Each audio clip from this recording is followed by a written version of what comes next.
आई एकविरा देवीला वंदन करून महाराष्ट्र मच्छीमार कृती समितीचे संस्थापक स्वर्गीय भाई बंदरकर, नॅशनल फिश वर्कर्स फोरमचे संस्थापक अध्यक्ष फादर थॉमस कोचेरी तसेच आमचे प्रेरणास्थान स्वर्गीय रामभाऊ पाटील यांना स्मरून आजचा हा जागतिक मच्छीमार महिला दिन आपण या खारदांड्यामध्ये साजरा करीत आहोत। पूर्णिमाताई मेहर, सर्व मान्यवर आणि उपस्थित सर्व महिला आणि बंधू सर्वांना माझा नमस्कार। मच्छीमारांची जागतिक मच्छीमार संघटना तसेच भारताची राष्ट्रीय संघटना नॅशनल फिश वर्कर्स फोरम आणि महाराष्ट्र मच्छीमार कृती समितीच्या वतीने त्यांचं आभार मानतो।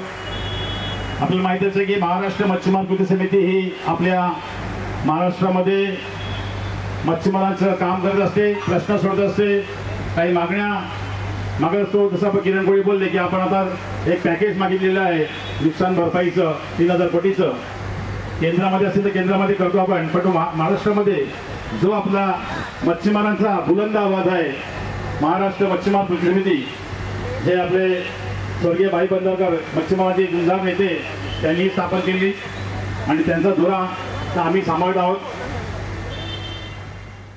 म्हणजे वर्षापासून गुजरात, महाराष्ट्र, गोवा, कर्नाटक, केरळ, तामिळनाडू, आंध्र प्रदेश, ओरिसा, पश्चिम बंगाल असे 9 राज्य आणि 3 केंद्रशासित प्रदेश, दीव, दमण आणि पॉंडिचेरी आणि अंदमान निकोबार बेट हे सर्व या संघटना ह्या संलग्न नॅशनल फिश वर्कर्स फोरमला आहेत। आणि नॅशनल फिश वर्कर्स फोरम आपले भारतातील मच्छीमारांचे जे काही प्रश्न आहेत, मागण्या आहेत, ते केंद्रामध्ये मांडत असते। आणि एक आपल्याला अभिमान आहे की ह्या नॅशनल फिश वर्कर्स फोरम एनएफएफने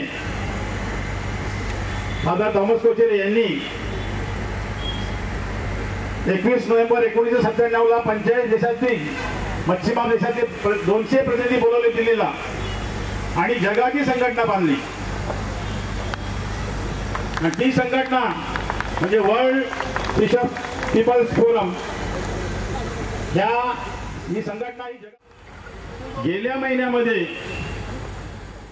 जगभरात महिन्याची सभा झाली होती, तर त्यांनी सांगितलं होतं की जसा 21 नोव्हेंबर हा जागतिक मच्छीमार दिन हा जगात साजरा केला जातो, त्याला शास्त्रज्ञाने जागतिक संघटनेने असा निर्णय घेतला की हा 5 नोव्हेंबर ह्या वर्षापासून हा जागतिक मच्छीमार महिला दिन साजरा करावा। तसंच दरवर्षी येणारा 21 नोव्हेंबर, आता 21 नोव्हेंबर येतोय ह्याच महिन्यामध्ये, आणि जसं की आज खारदांड्यामध्ये जे काही प्रॉब्लेम चालले आहेत, महिला बाउन्सर आणतायत इकडे अत्याचार करण्यासाठी, जमिनीसाठी, म्हणून हा कार्यक्रम आपण इथे घेतला की आपली ताकद दाखवण्यासाठी घेतला की आपण फक्त खारदांड्यातच नाही, इथे महाराष्ट्र आहे, भारत आहे पूर्ण आणि जग पण आपल्या पाठीशी आहे हे सांगण्यासाठी हा आपण इथे कार्यक्रम घेतलेला आहे। आणि तो कार्यक्रम दांडावाल्याने स्वीकारलेला आहे, त्यांनाही धन्यवाद देतो। आणि 21 नोव्हेंबर जो कार्यक्रम जो आहे जागतिक मच्छीमार दिन, जो दरवर्षी आपण साजरा केला होतो, तो 1997 पासून आपण तो साजरा करतो। ह्या वर्षी तो मुरबे येथे घेतलेला आहे, कारण मुरब्याला एक बंदर येत आहे आणि त्या बंदराच्या विरोधात आपलं आंदोलन सुरू आहे, कारण तिथे 1.5 किलोमीटर पहिला जिंदाचं बंदर आलं होतं, आपण लढा दिला, एनजीटी मध्ये गेलो, केस आपण टाकली पुण्याला, 3 वर्ष केस चालली, आपल्या विरुद्ध त्यांनी निकाल दिला, मग आपण सुप्रीम कोर्टात गेलो, सुप्रीम कोर्टात 3 वर्ष केस चालली, पण एनजीटीने रिपोर्ट दिला होता की मच्छीमारांना दरवर्षी 50 कोटी ते 150 कोटी द्यावे लागतील एसआरएस फंड म्हणून। हा महत्वाचा निकाल होता, कारण राष्ट्रीय हरित लवादाने काय सांगितलं की म्हणजे नुकसान मच्छीमारांचं होणार आहे हे त्यांनी मान्य केलं। आणि मग 6 वर्ष केस चालल्यानंतर जिंदाल कंपनीने सांगितलं की आम्ही इथे बंदर करीत नाही।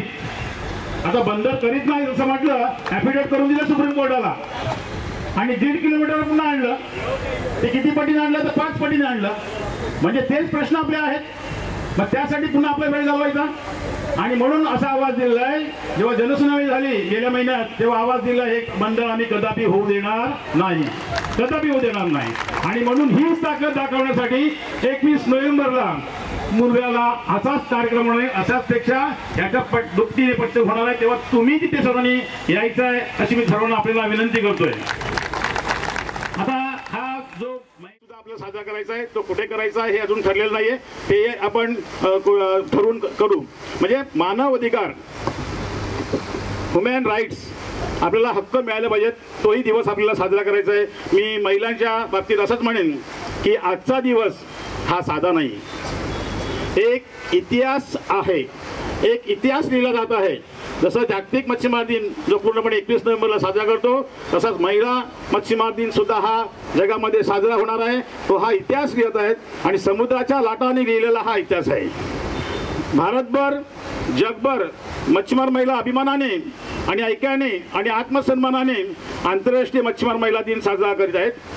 हा दिवस केवळ उत्साह नाही, हा आपल्या ओळखीचा, आपल्या अधिकारांचा आणि आपल्या संघर्षाचा दिवस आहे. आणि त्यानिमित्ताने सांगू इच्छितो की महिलांची ही गणना मच्छीमार म्हणून केली जात नाही, ते म्हणजे डिपेंडंट म्हणजे मच्छीमारावर अवलंबून असणारे आणि हेल्पर म्हणजे मजूर ह्या दृष्टीने ते सरकार करत असते. आमची सरकारला विनंती आहे, कारण मी आता गेल्या आठवड्यात कोचीनला गेलो होतो. CMFIR central marine fisheries institute आहे, त्यांनी सेन्सस म्हणजे जनगणनेचा कार्यक्रम हाती घेतलेला आहे. जो 2016 त्यांनी सेन्सस म्हणजे जनगणना केली ती आपल्या मच्छीमारांची. महाराष्ट्रातील मच्छीमारांनी किती किती किती लोकसंख्या दाखवली असेल आपले? फक्त 3.5 लाख. मी तिकडे मुद्दा तो मांडला की 3.5 लाख आम्ही 1 कोटीच्या आत मच्छीमार आहेत सर्व, पण तुम्ही फक्त 3.5 लाख फक्त देतात, हे काय चाललंय काय? आणि म्हणून मांडलं की फक्त ऍक्टिव्ह फिशरमन नाही, जो म्हणजे बोटीत जातो तो फक्त मच्छीमार आहेच, परंतु जो खाडीत जातो पागेरा गोलबा घेऊन वॉकिंग म्हणजे चालत जाऊन मासेमारी करतो तोही गणना केला जातो. आणि आम्ही त्या मच्छीमार महिलांची पण गणना मच्छीमार म्हणून झाली पाहिजे, ते आम्ही त्यांना दिलेलं पत्र आहे. आणि आता सेन्सस म्हणजे जो सुरुवात झालेली आहे की आता जनगणना सुरुवात होणे, तेव्हा आपल्या सर्वांना विनंती आहे की जेव्हा जेव्हा आपल्या घरी किंवा सोसायटीत येतील जनगणना करायला तेव्हा हा पॉईंट महत्त्वाचा आहे, तो नोंद घ्यायचा आहे. मला चिठ्ठी आलेली आहे, परंतु मला काही गोष्टी अजून बोलायच्या आहेत. आपण हे जे काय चाललंय कोर्टात लढाई सुरू आहे आपली, कारण त्याने संपूर्ण मच्छीमार उद्ध्वस्त होणार आहे. तो फक्त पालघरच नाहीये, ठाणे नाहीये, तर मुंबईचे मच्छीमार सुद्धा तिथे मासेमारी करतात. तो गोल्डन बेल्ट आहे आपला, पण तो कदापि आम्ही तो तिथे होऊ देणार नाही. मी त्या निमित्ताने एवढं सांगेन की वॉर्डन बंदर सांगा, मुरबा बंदर सांगा की त्यामुळे पूर्ण मच्छीमार विस्थापित होणार आहेत. आणि त्यांना काय म्हणजे समुद्रातच पडलंय का? मला आणखीन एक त्यांनी घोषणा केली मुख्यमंत्र्यांनी, समुद्रामध्ये विमानतळ आणण्यात पालघरला. काय यांना काय जागा कमी पडल्या का की ते समुद्रात विमानतळ आणायला निघत? समुद्रामध्ये विमानतळ म्हणजे 4थी मुंबई म्हणे. अरे आमचा तुम्ही सत्यानाश करणार आहेत, तिथे तुम्ही आणून आम्हाला काय करणार आहेत असा आमचा सवाल आहे. तर त्यामध्ये नॅशनल फिश वर्कर्स फोरमने एक महत्त्वाचं मुद्द्याचं काम सुरू केलेलं आहे. 2006ला फॉरेस्ट राईट ऍक्ट जंगल हक्क कायदा मंजूर केला शासनाने लोकसभेमध्ये. म्हणजे जे जंगलामध्ये आदिवासी राहतात त्यांना तिकडे हक्क अबाधित केले, त्यांचं घर, त्यांचे ते जे काही तिकडे आपण जंगलामध्ये लाकडं करणे किंवा त्यांची जागा त्या शाबित केल्या.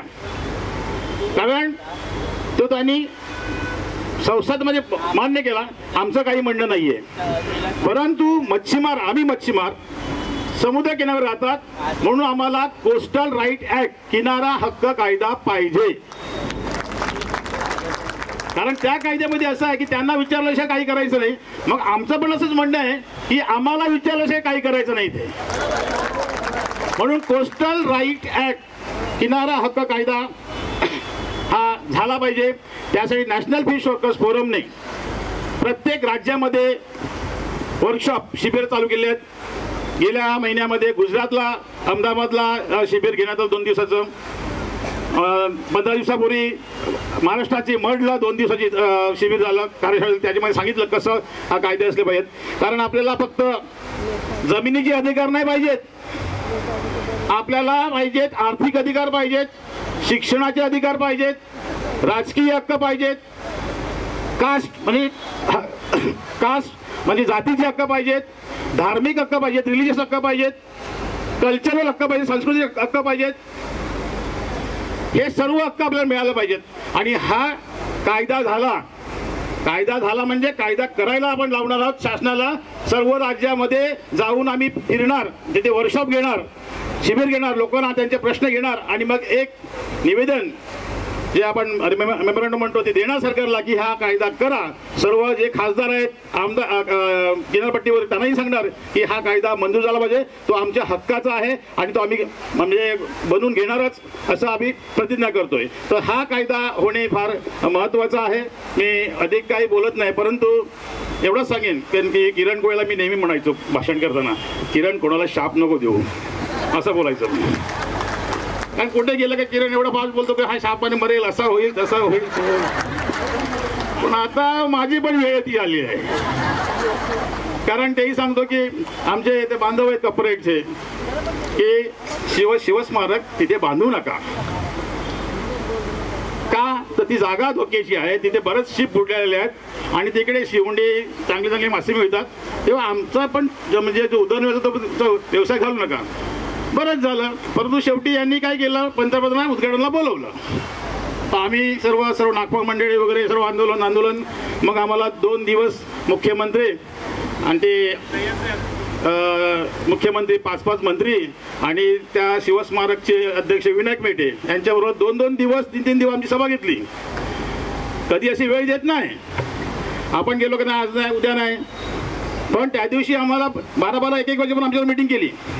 काय सांगितलं आम्हाला की आता कार्यक्रम लावलेला आहे, पंतप्रधान येतात, उद्या तुम्ही आंदोलन केलं तर जगामध्ये असा मेसेज जाईल की छत्रपती शिवाजी महाराजांच्या ते पुतळ्याचं अनावरण आहे, उद्घाटन आहे, तिथे भूमिपूजन आहे, तिथे मच्छीमारांनी विरोध केला. मग आम्हाला सांगितलं, आम्हाला पण वाटलं की चला आता आपले छत्रपती शिवाजी महाराज आहेत. तेव्हा मग आम्ही सांगितलं ठीक आहे उद्घाटन करा तुम्ही, पण आम्ही होऊ देणार नाही.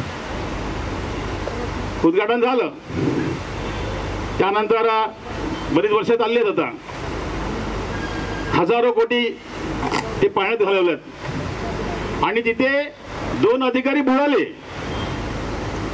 आणि जे शिवस्मारकचे अध्यक्ष होते विनायक मेटे त्यांचं अपघाती निधन झालं.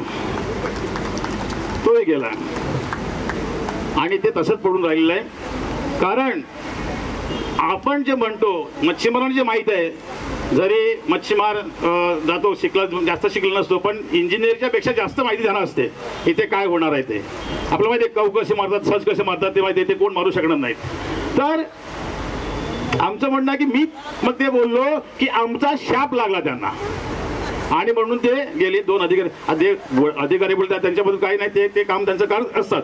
परंतु अध्यक्षही गेला आणि ते कधी होऊ शकणार नाही शिवस्मारक. तर हे असं आमचं शाप घेऊ नका. मी अनेक प्रश्न आहेत, विध्वंसक मासेमारी आहे. कारण आता मी श्रीलंकेला गेलो असताना तिथे 3 प्रश्न महत्त्वाचे मांडले की वाढवण बंदराचा आणि केरळ आणि गोवा बंदराचा की हे बंदर होऊ देऊ नका आणि जगाने त्याला मान्य दिलं की बंदर होऊ नये म्हणून. शिवाय दुसरा की पाकिस्तान आणि भारतामध्ये मासेमारी करताना जे पकडले जातात त्यांना पण सोडवण्यात यावं. आणि तिसरा मुद्दा होता तो विध्वंसक मासेमारी. LED मासेमारीमुळे आपला धंदा सुद्धा धोक्यात हेच चाललेला आहे. तर तोही थांबला पाहिजे. सरकार त्याकडे लक्ष देत नाहीत, कायदा असूनही बघत नाहीत आणि त्यामुळे मासेमारी कमी होत चाललेली आहे. तेव्हा मी आता जास्त काही बोलत नाही, परंतु आजचा हा जो जागतिक मच्छीमार महिला दिन अतिशय म्हणजे आम्ही आनंदी आहोत. आयोजकांना सांगतो मी की उपस्थिती आपली चांगली झालेली आहे आणि आयोजनही तुम्ही फार अतिशय सुंदर केलेलं आहे. तेव्हा मी पुन्हा एकदा आपलं सर्वांचं म्हणजे तुमचे दांडा कोळी मासेमारी व्यावसायिक सहकारी संस्था, दांडा कोळी समाज अध्यक्ष, खारदांडा कोळीवाडा गावठण अध्यक्ष, तसेच सर्व महिला ज्यांनी हा कार्यक्रम यशस्वी होण्यासाठी सहकार्य केलेला आहे त्या सर्वांचं मी आभार मानतो. धन्यवाद. जय हिंद, जय महाराष्ट्र, जय मच्छीमार.